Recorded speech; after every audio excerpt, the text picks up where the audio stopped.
好啊！咁咧今日咧，我原本咧想嚟中環拍少少嘢嘅，咁跟住我問朋友啦，咁我想拍嗰啲應該係去邊度拍好啦？咁跟住咧佢介紹咗我嚟呢度叫做原創坊，係啦。咁我嚟咁多次中環咧，我都係第一次入呢度，係啦。咁啱初入嚟嘅時候咧，我都唔知自己有冇行錯，因為入嚟比較靜。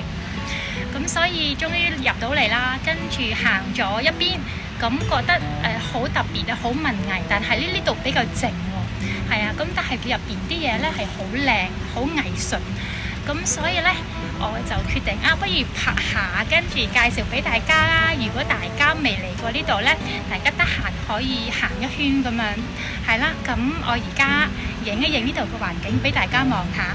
咁大家如果嚟過咧，就可以分享下。咁但係如果你哋未嚟過咧，得閒可以行一圈。咁我而家帶大家行一圈啦。笑死我自己都笑自己。原來頭先我話我入嚟嘅時候咧，好靜嘅時候咧，原來嗰個係後門嚟嘅。我前邊呢度先至係正門。係啦，我而家咧就影佢成個building俾大家望下。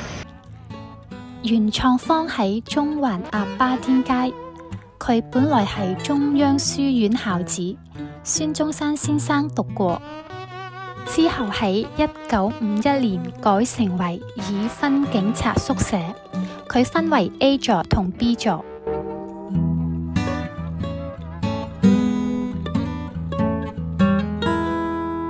到2014年活化後，就變成文創地標。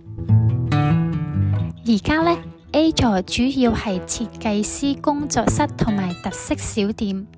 B 座呢，就係多展覽同埋文化活動，仲保留咗中央書院嘅足跡，係一個融合歷史同創意嘅好地方。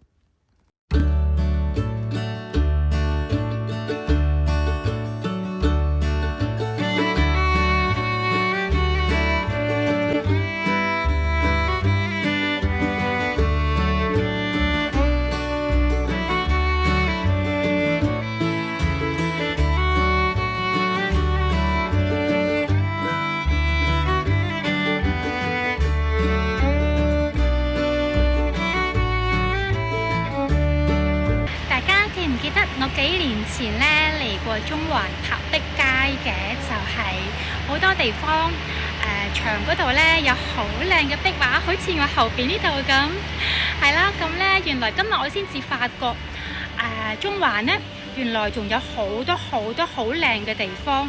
我咧上次好似淨係行嗰一兩條街，原來咧佢仲有好多條街好靚噶，我今日先至知道。跟住咧見到好多遊客，好似我後邊呢個壁畫咧，大家睇下。跟住咧好長嘅樓梯，好靚啊！咁咧我喺度咧想問大家想唔想繼續睇我喺中環拍呢啲地方啊？如果大家想睇咧，大家就喺留言嗰度咧就講想睇呢兩個字。咁咧我得閒咧我就過嚟拍俾大家睇。咁我等大家嘅留言咯喎，拜拜。